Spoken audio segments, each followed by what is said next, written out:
Hello, Professor, and anybody else who might be listening to this. This is my midterm project. I am doing a podcast with my good friend Corey. Corey, say hello. Hello, my name is Corey Sugimisu.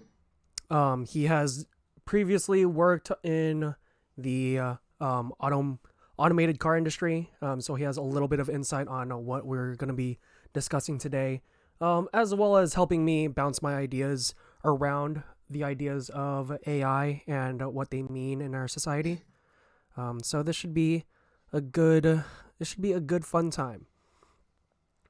That's what I'm here for, a good fun time. All right. So, starting off, let's just kind of start general and like talk social media and kind of. I think we can both agree that social media has been completely ingrained in our normal society at this point. I agree 100%. Yeah, I think it'd be almost uncommon for anyone to say that. Yeah.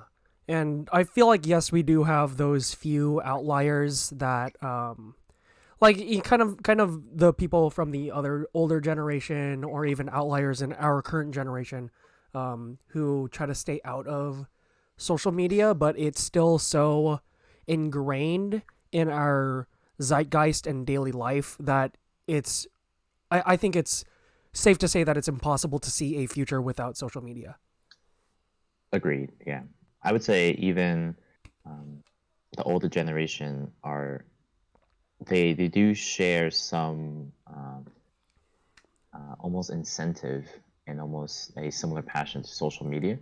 I Mm-hmm. think the older generation, because they didn't grow up with this technology, they're kind of discovering it for the first time. And for some people, it's almost a brand new experience, a brand new avenue for them to reconnect with the old friends. Right. And that's almost enlightening for a generation that had to, uh, you know, send mail to talk to their friends before. Right. Yeah. I think I can definitely agree with that. I think there's still definitely that novel sensation when it comes to social media, even for the older generation, because they are experiencing it at the same time, like you said, um, as well as like finding new ways to express ourselves or new communities to steep ourselves in. Mm-hmm. Because that's why I guess that's why social media exists. It's open to everyone, and it doesn't really um, it doesn't gatekeep people from entering that world. Mm-hmm. Um, but like, what do you think about social media, like as it relates to the professional world? Like, what do you think of the possibility of being fired because of what you posted on Twitter? I think what people say on social media, I think some people would argue that personal and private life definitely should be separated. Um, Mm-hmm. but on to the same degree, your social media platform is something of a window to your personal beliefs and whatever you do say on Twitter, Facebook, LinkedIn. If it is inappropriate, in my mind, it is similar to you just saying that on the street, in public. Social media isn't something unless you turn everything into private and you only have a certain amount of friends that you send your messages to. Relatively, everything you post on social media is out there in the public. Yeah. And if people don't understand that, then uh, I'm not too sure what their interpretation of that is. Right. Right. I think I totally agree. Like we said earlier, like social media is definitely well integrated into our society and like our social discourse. And it Mm-hmm. definitely makes sense that like what we do or what we say or what we view on social media is definitely a reflection of like who we are, whether we want people to see that or not. Mm-hmm. Um, and I do, uh, yeah, I think I do agree that people need to be aware of what they post if they post or what they engage with if they engage with, because Mm-hmm. it can have serious it can really can have like a serious ramifications on the outside world if we're not careful or if we how should I say this you know, there's like a, you know, like a range of social acceptance that people live in, right? Mhm. And like to be so open as to possibly show that, oh, like you know, they are in support, like this hypothetical person is in support of, like, let's say a white supremacist group, then of course like that's gonna backlash bad on them, as well as like any interaction around that, right? Yeah, yeah, definitely. I think Yeah. a company has to take responsibility for its coworkers, and through that logic, if any coworker or any employee does post something or does try to instigate some type of um, uh, kind of negative emotion on these social media platforms, then that's definitely at risk to the company, Right. and they have to respond professionally. Right. But it's I'm definitely like not in the headspace of like we're gonna get to like that one Black Mirror episode where all of society is based off of your ratings on your socials. Yeah, that episode's terrifying. That's I think it's literally called Free Fall, and it's like, yeah, I don't think we're gonna get to that point. But I still do think that like I think to be kind of flippant and unaware of what how your social media affects your real life is a little ignorant at this point. Agreed. Yeah, I think especially with all the social media companies, just having so much money and power, Yes. definitely, as you say, it's definitely ignorant and naive to think that, oh, I can just post whatever and I will have no ramifications. Yeah. I mean, you look at, political figures, they can start mobs and start like conspiracy theories online just by posting something on Twitter. And of course, that's an indication of their political power and their influence, but it's also the power of social media, Right. having an ability to communicate with so many people so quickly. You do have to take some kind of responsibility when you do post something. Yeah. I agree. Um, but since we're getting into politics, let's shift into fake news and like the effect that the idea of fake news has on on how we perceive things online now. Hmm. Especially within the last few years, and kind of the idea of fake news shifting dramatically, right? Hmm. Because Oh yeah. yeah, because before the Trump administration, like, you know, you think of fake news and you think of like The Onion, where it's just kind of like a satire of how news is, right? Hmm. Yeah. Um but now we have this dramatically different idea of fake news where people can just look at something they don't agree with. It can be something completely factual, but they it can be, you know, something that they don't agree with within their own um, mental state, that it's like, no, this is fake news. I don't believe in this, right? Hmm. And even saying that like garners eyes and garners attention, and then you kind of have suddenly a battle of both sides of people fact checking it and making sure it's real versus people that just kind of look at it and put that blanket statement over it. Agreed. Yeah, I think um, Trump kind of popularized the phrase fake news, and through his intention or not, the political divisiveness of this country is kind of propagated through the news outlets. And, whether or not someone agrees with something or not, someone can um, just call something fake news and it will instigate that emotional reaction. Right. And I feel like the issue of fake news might just start getting worse as time goes on, because like doctored footage of stuff has like always existed, right?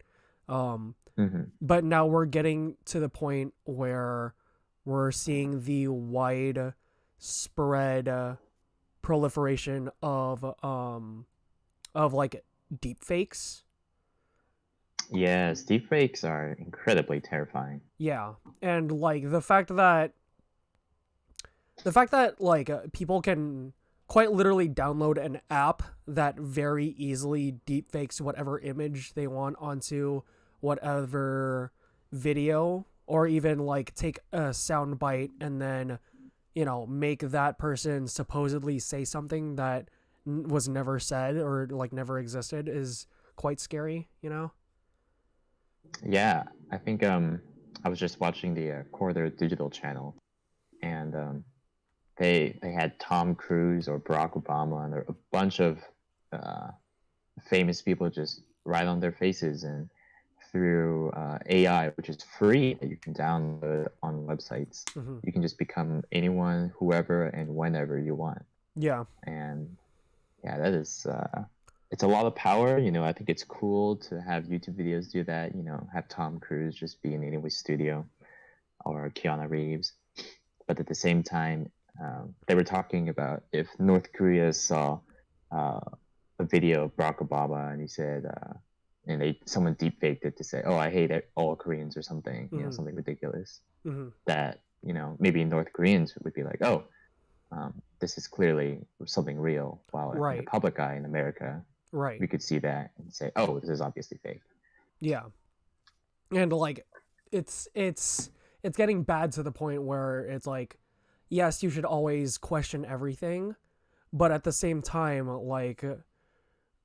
like we have to have this standard of trusting that something is real.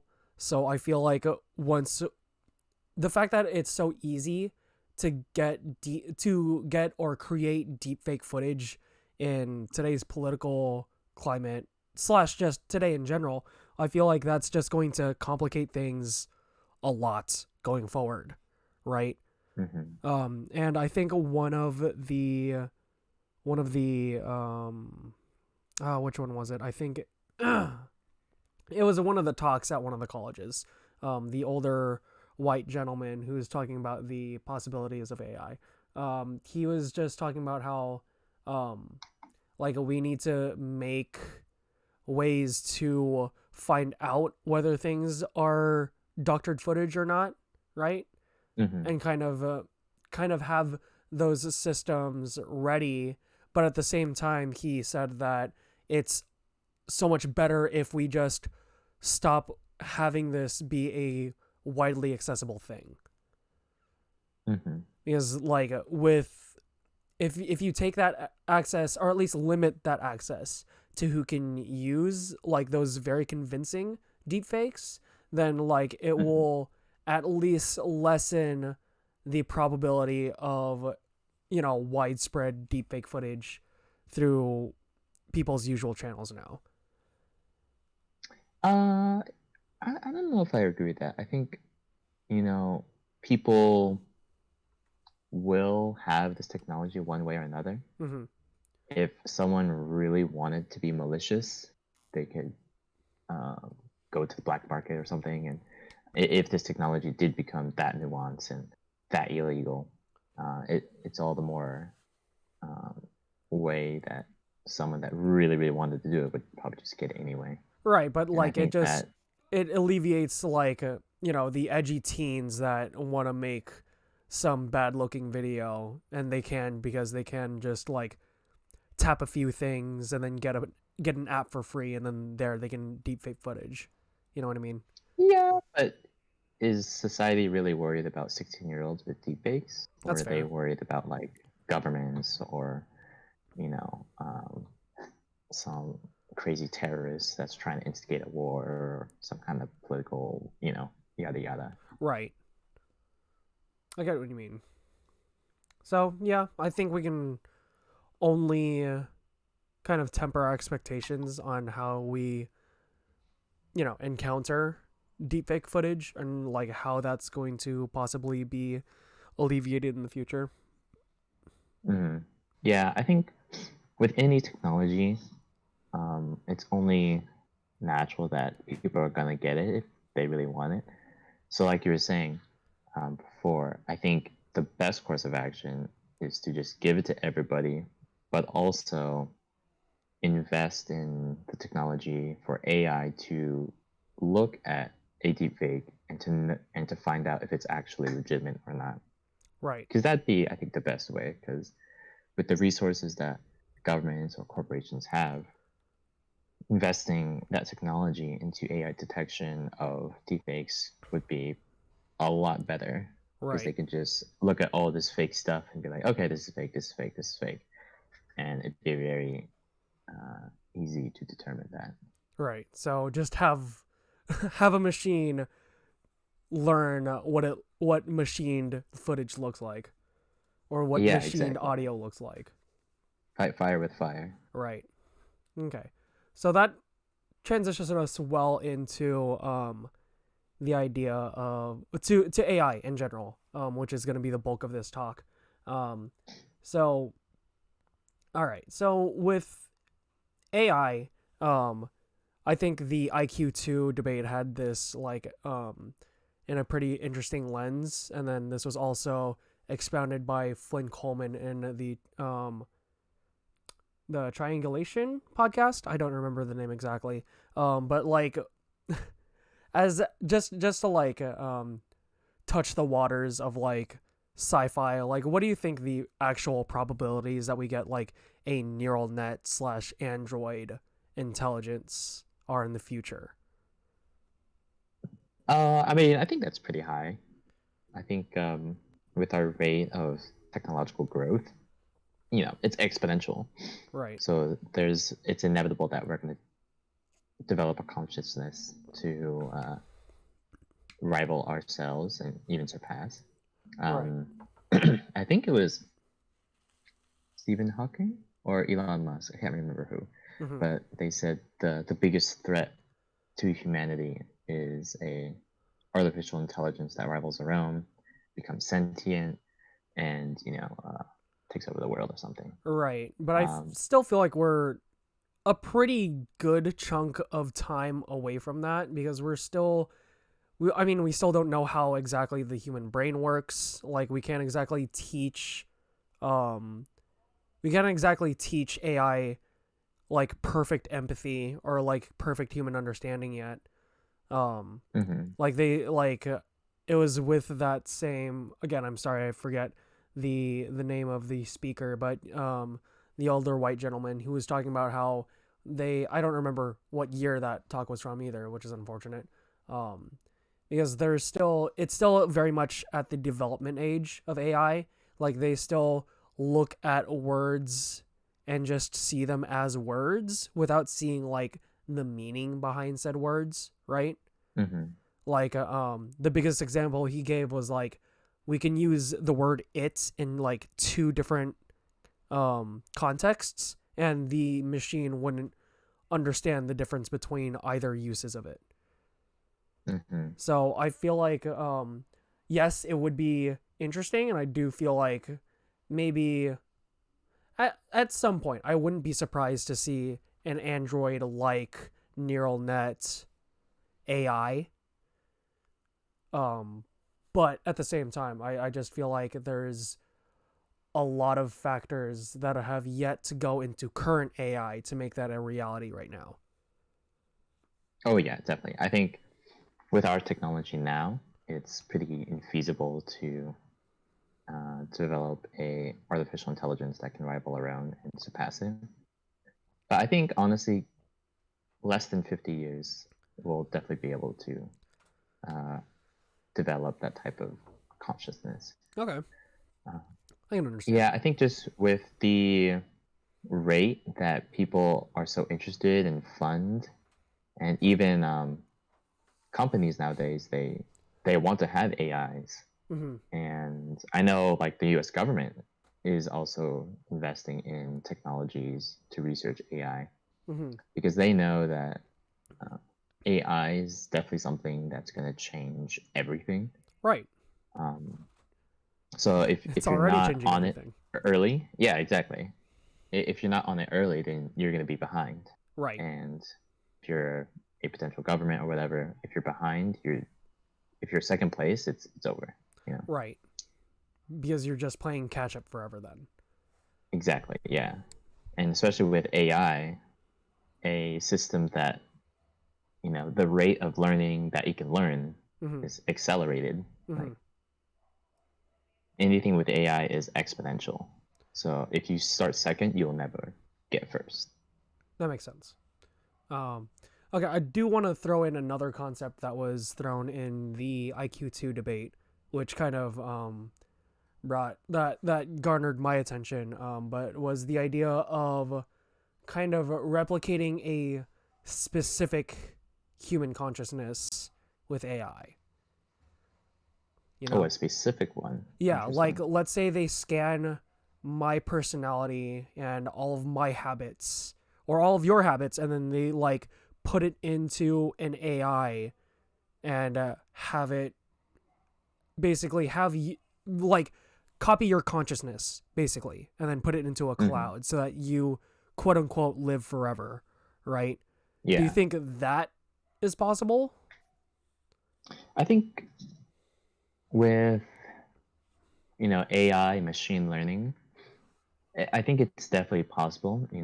We say a phrase and then the machine says, "Is this what Ryan would say?" And you say yes, and you're like, "Okay, I am learning." And then you just do that literally a million times, and then Right. eventually that machine is going to be able to either memorize all the things that you say, or it's going to eventually very, very slowly learn what type of person you are, Okay. and then it can generate certain phrases that you might say. Right. And I think that technology is already out. There's AI that can, like Gigok's video recently, that could make light novel titles Yeah. uh, just based off reading light novels and all their titles. Right. And with the power of machine learning is it's slow, but it is very precision based. So once you get going, like we were saying, it is exponential and it will um, just explode in results. Right. Okay. Interesting.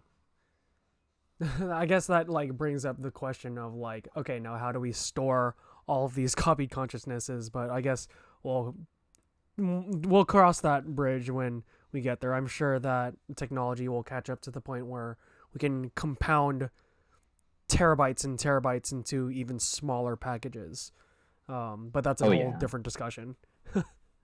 I think with the development of things like quantum computers, um, Yes.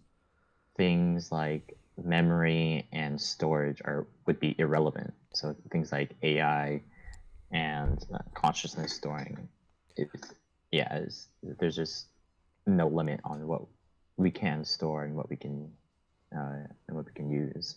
Right. Actually, since you've brought that up, that was something that Flynn Coleman brought up. This idea of quantum computers. I'm personally not exactly versed, and um, our readings that we've been given haven't exactly scratched that specific topic. So, do you have like any information? Because it seems like you would know at least a little bit more than I would about that topic and like how Oh yeah, I exactly that got you, man. works. I got you. So normal computers are binary, right? They store everything in zeros and ones.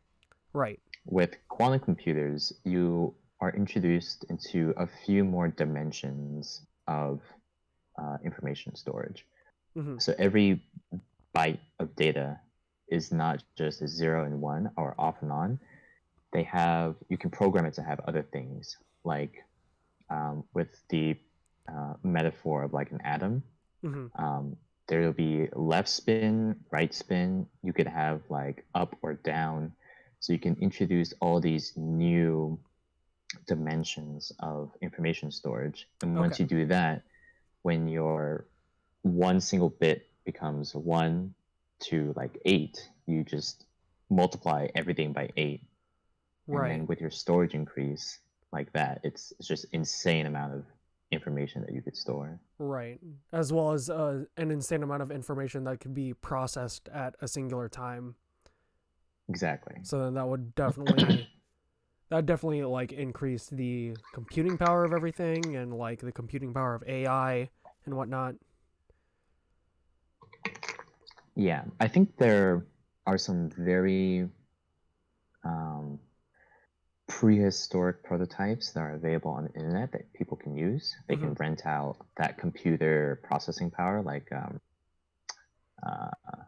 forgot what the company is called, but you can just rent out computers. Like if you want to do like a fluid simulation that we did in engineering Mm-hmm. in my university days, we'd rent out a computer that had crazy specs because there's no way we could do it on a school laptop Right. or our personal laptop. Right. Okay. Interesting. Thank you. That's some really interesting foresight or insight, as I should say. Um, okay, so let's look at like the implementation of AI into like the work industry, right? Hmm. Like, of course, been we've been gaining automation into multiple facets of especially like assembly industry, but not just assembly, but also like storage now with all of um the storehouse drones that like Amazon uses, stuff like that.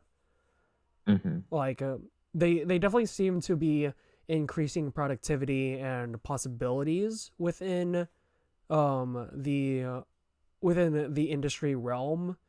Um, but like, what do you think that means on the impact of like the actual like human workforce? I think it's a good change because jobs like that, um, unfortunately, it's there's just no way jobs like that are going to be able to survive the 21st century, let alone 22nd century. Right. You know, uh, whenever you imagine some future civilization whose technology has just far surpassed ours, no one's doing manual labor.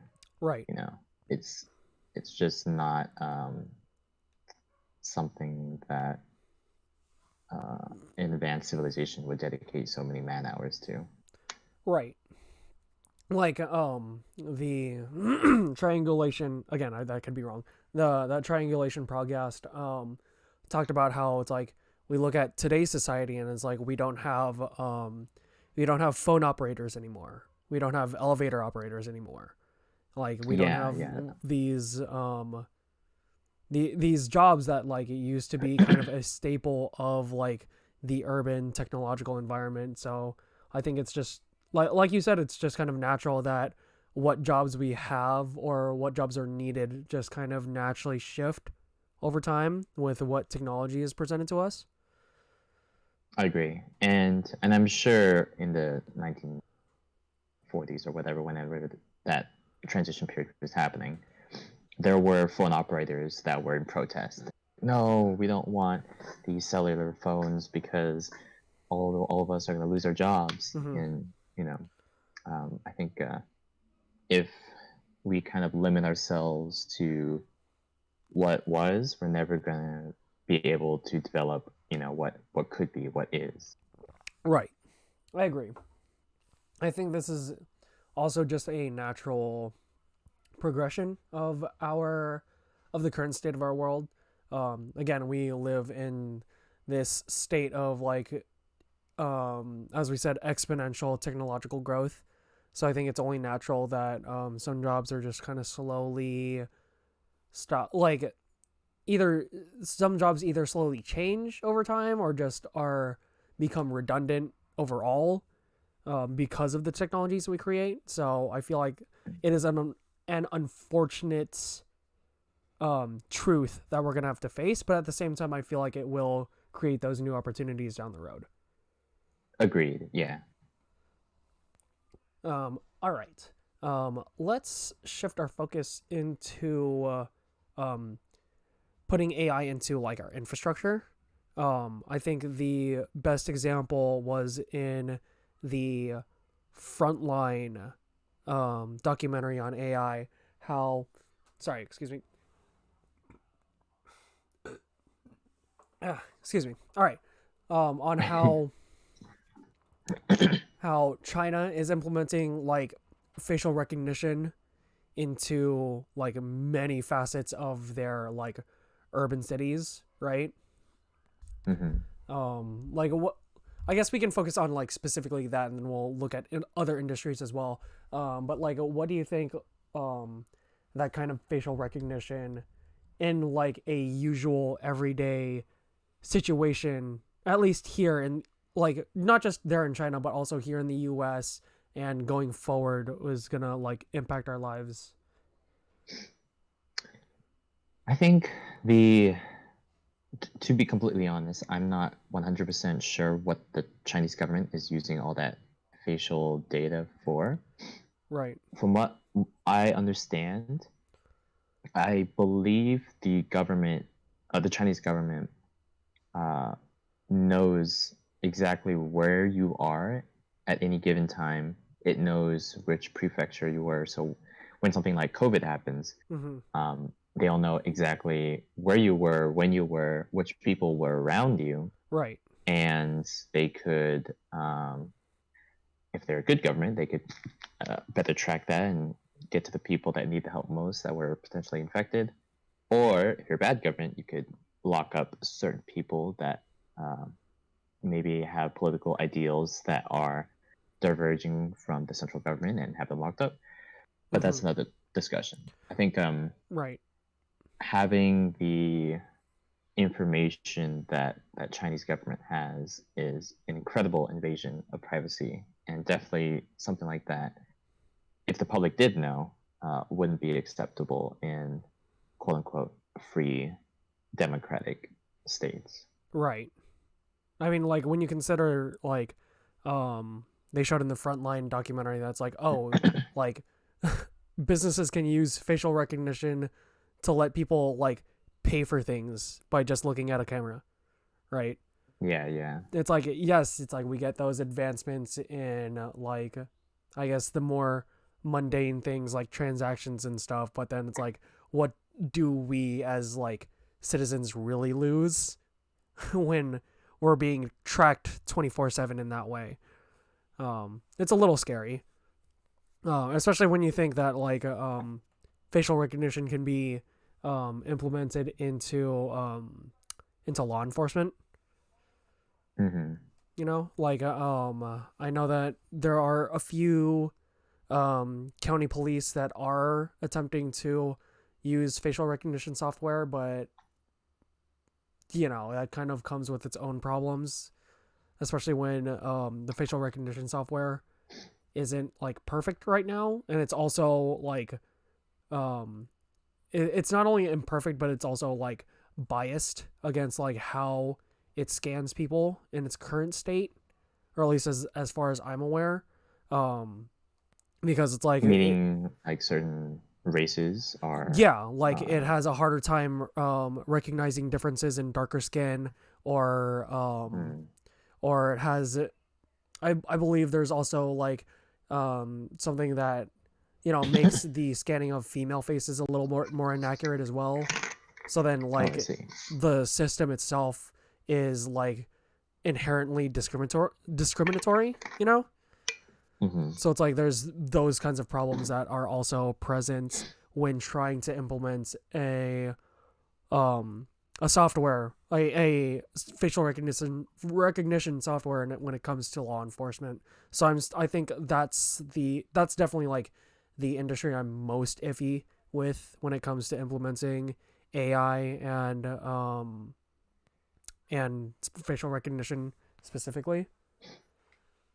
So would the facial recognition software in these police um, uh, organizations, do they convict people based off the facial recognition results? I don't think they convict people, but it's more like pointing the finger.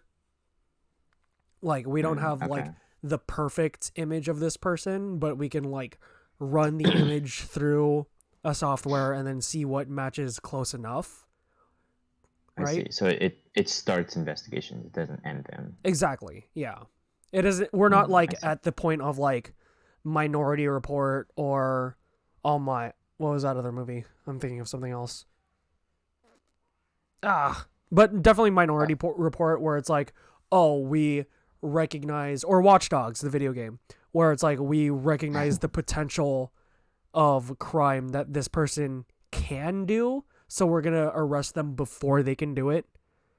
I see. I see. It's like we're definitely not at that point, and I really, really hope we don't get to that point because there's a lot of things flawed with that system. Um, Well, they were like psychic triplets, right, in that movie. So I think we'll be okay well, regarding in the movie, the yeah, but Minority like Report.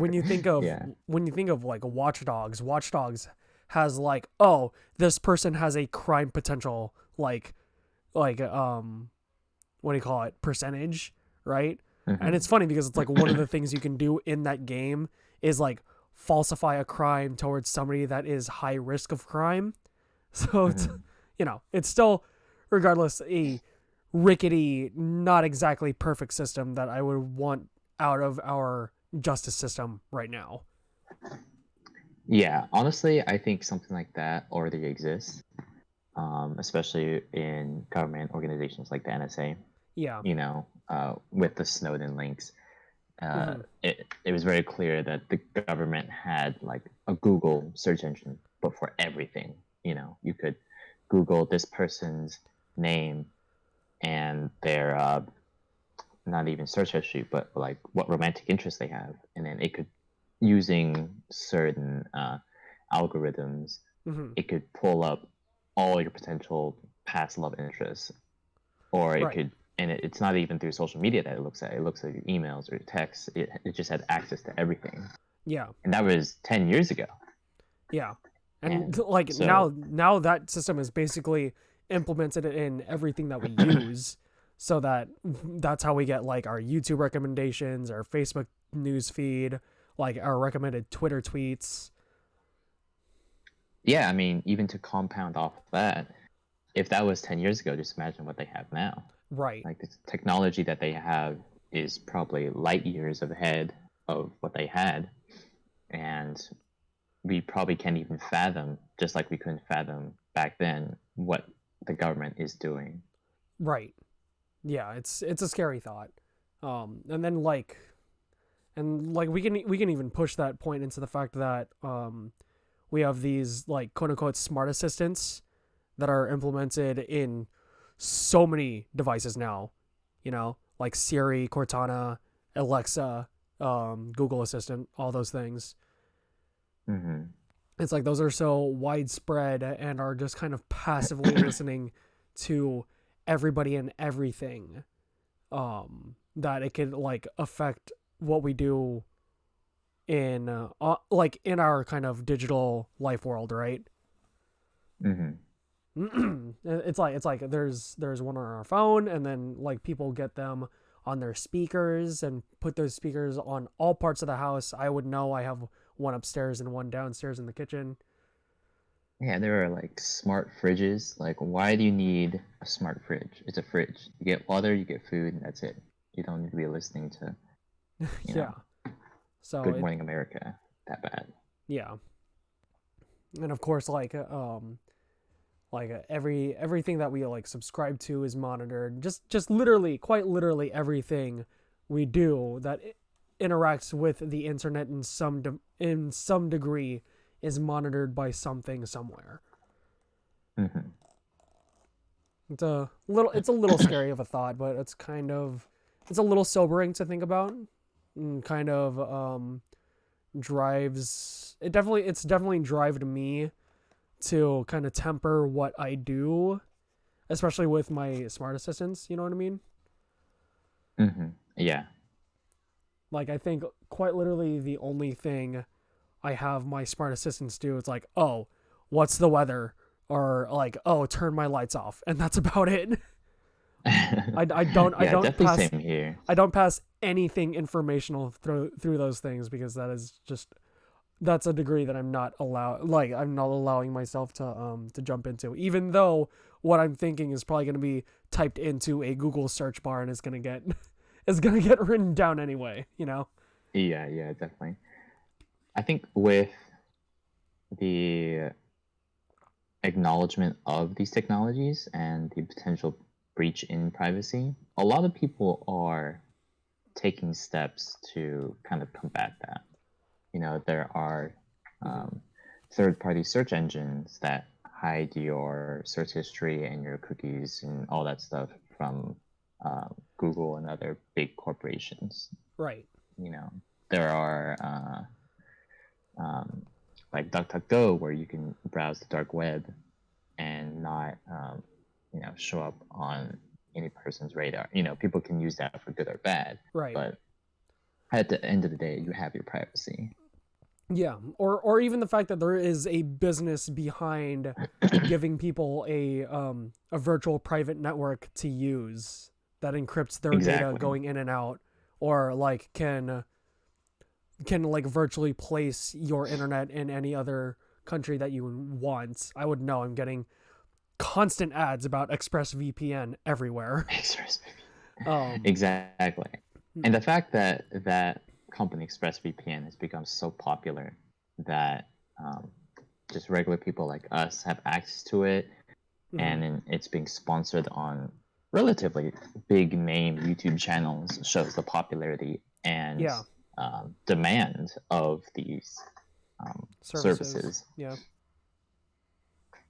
yeah. It's a little wild. It's interesting that it's like I felt like I always kind of thought of VPNs as like something as a privilege, but now it's almost becoming a necessity in like today's Hmm. digital climate, you know?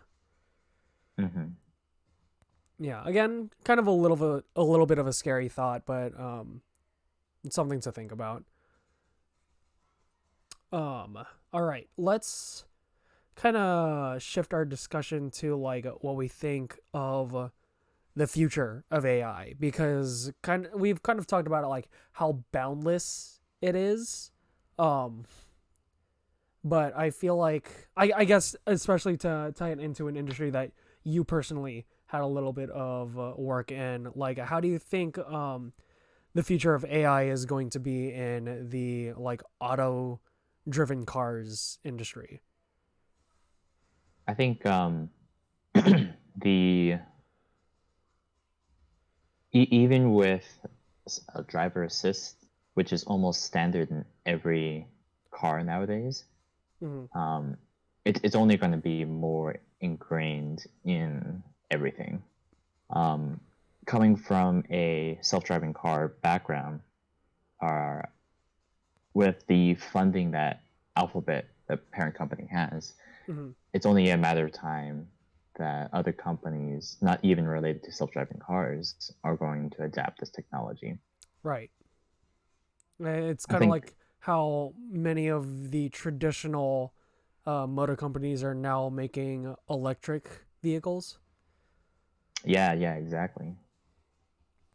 Just And understanding that trend. All right, sorry, go ahead. oh yeah, I was just gonna say that in the beginning, electric cars, with the Prius, um, people say, oh, the car looks bad, it's not getting that great mileage, or even if it did get great mileage, you sacrifice the nuance of having uh, a a traditional gasoline car. Mm-hmm. But as the years have gone on, you have things like the Tesla that I think has 100% revolutionized the public perception of electric cars, Oh yeah. and has honestly made it into something extremely desirable. Mm-hmm. And big companies like BMW, Porsche, with their what's their all electric car? Um, my goodness, I forgot what it's called, but it's incredibly sexy, Yeah. and it's their highest. It's the highest end test, or the highest end electric car you can get, and it's from a company called Right. Porsche. That's incredible. Right. And do you think like well, I guess you said it like automated cars are just gonna be like just as natural as night and day in the I think future? so. I think it's going to be a very slow transition, because having self-driving cars is something that needs public trust. Right. In places like Arizona, um, that state and that county that Waymo specifically operated in, Mm-hmm. there was some conservative backlash. Our cars were chased down with people in bats, and Mm-hmm. our our drivers had to disengage the AI, and Oh my had to god. drive to police stations because they were being tailed. Oh You wow. know, it's with any new technology, there's always going to be some hiccups, and there's always going to be people that want that technology gone due to personal reasons. Right. However, I think technology is the one thing that you just can't stop. Yeah. Human innovation will happen no matter what. Right. And like I think we can definitely be like seeing even self-driving cars being like put into I think especially trucks. That was definitely highlighted in the Frontline documentary as well. Hmm. Like the evolution of truck driving as an industry being like having the idea of truck drivers almost being snuffed out with the idea of self-driving trucks, right? Hmm. But I think, like we said earlier, like those drivers will kind of become something else in that same industry, whether it is like the in-seat backup human driver or like the mechanics of those trucks. I feel like there's still going to be an industry that involves humans, even if there aren't humans in the driver's seat. Yeah, I completely agree. I think there's no way that um, humanity will ever give 100% control of anything to an AI.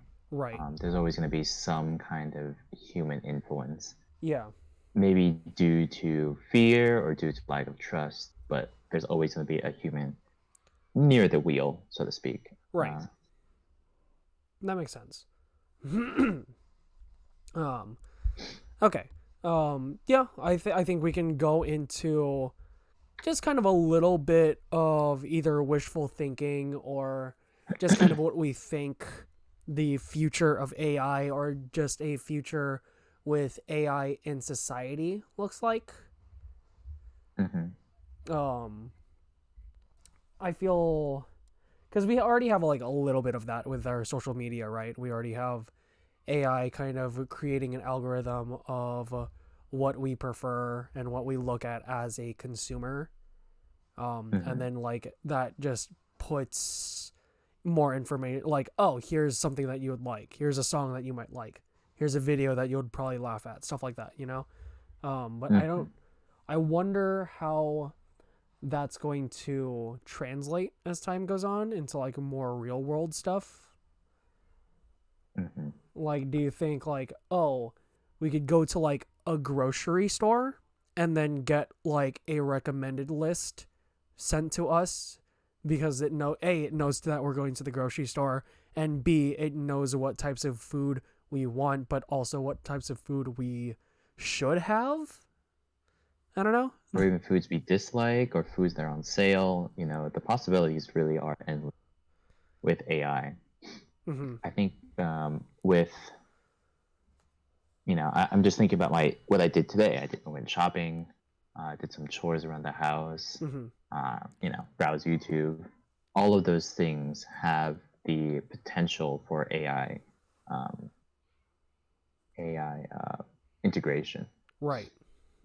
With chores, you could have some AI that showed you which chores would do this amount of time, or Mm-hmm. maybe you could have some AI planner, or Right. with, like you were saying, just going to the supermarket, finding out which things are on sale. Like I have Honey, a Chrome app that automatically gives me coupons to things when I buy things. Yes. So just little things like that where I mean, I'm sure it's tracking what I'm paying for, so it might sell that information to Facebook that gives me more personalized ads. Right. But on the other hand, it gives me very specific coupons that I personally have used a lot of, and I am very grateful for. Right. Um, do you think that there's going to be more, or at least there should, or okay, let me frame this in a different question because recently, I think either starting this year or last year, California has passed a law where people can opt out of having their data tracked, right? Yes.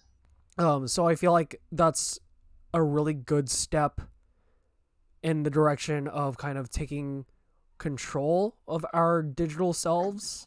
So do you think that legislature like that will continue as time goes on, or at least we hope so?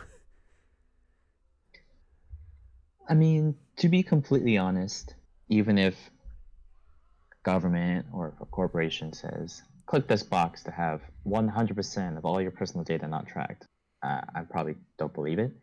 Um, sure, there may be some reduced amount of tracking, but I don't know. This day and age, an average person can go on Google and just find out so much information about someone across the world. Right. The information's already out there. It's just how badly you want to look at it. Right. Okay.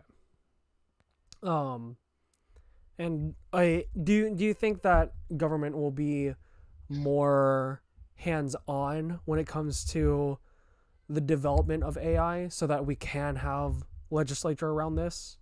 Because I feel I like think so. yeah, because I Yeah. feel like AI and technologies in general are being so ingrained into our society that like not having some kind of baseline legislature to kind of to more protect us as people, if anything, is a little Hmm. like we should have that. We should have some kind of layer of government protection from the basically the tech mongers that are um, collecting and selling everything about us, right? Yeah. Cool. um, all right, we've been going on for like pretty long. Do you have any closing statements or closing um, like things you want to talk about before we finish off for this podcast? Closing thoughts. I think we should be hopeful for the future. I think humanity, though it does have its downs, it also does have its ups. And I think with any new technology, it's usually birthed by um, maybe something not great. Mm-hmm. With the space race, there was intense political tension between the USSR and the United States. Mm-hmm. But through the space race, we've developed so many new technologies like MRI, X-rays. Mm-hmm. We have a international space station floating in the sky. Right. None of this would have been possible without, the potential threat of nuclear war. Right. it's Yeah. a it Technology is always a double-edged sword, and humanity throughout its years has remained fairly um, proactive. And I Right. think, especially this day and age, with countries so intertwined, both socially, politically, economically, it really doesn't make sense for any company or a corporation or country to attack one another. I was watching this YouTube channel, Mm-hmm. Kurzkatek. I always mess up the pronunciation, Yeah. but they were doing this video titled "Is War Outdated?" Just Okay. because if China went to war with the United States, both countries would be so bankrupt from that war, not Mm-hmm. only from the war itself, Mm-hmm. but because they're so economically dependent on each other that it would just be so stupid to go to war with each other. Right.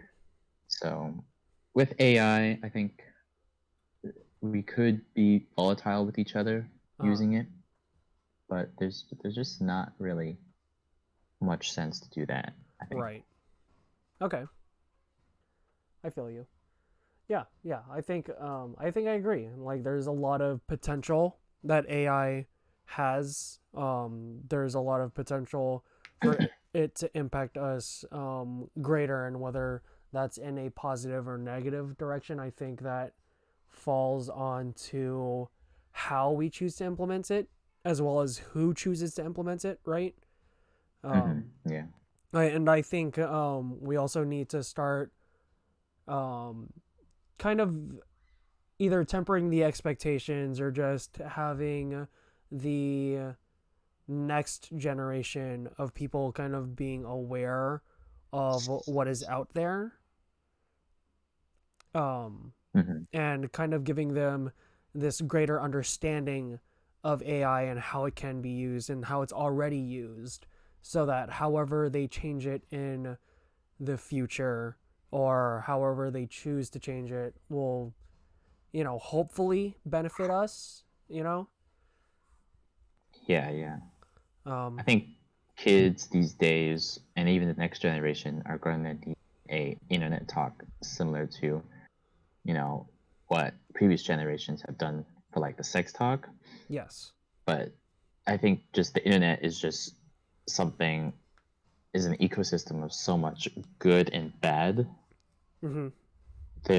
You have the ability to just ruin your life if you make the wrong steps. Right. And I think parents definitely need to take that very seriously and communicate that with kids. Yeah, I agree.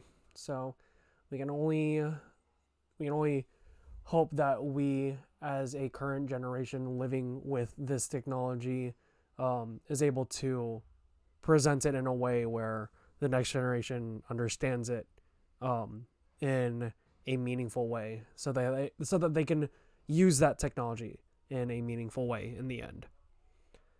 Agreed. All right, I think that does it. All right, let me get my citations up. There they are. That's the first part. And here's the second part. Um, and then let me come back and then come back to us. And I want to thank you, Corey, for giving me your time and letting me pick your brain about this topic for almost an hour. It was a lot of fun. Thanks for having me on. Of course. And thank you, Professor, and again, whoever else is listening to this. I hope everyone has a great day, and I am very excited and very cautiously excited for the future of AI in our society. All right. Thank you very much.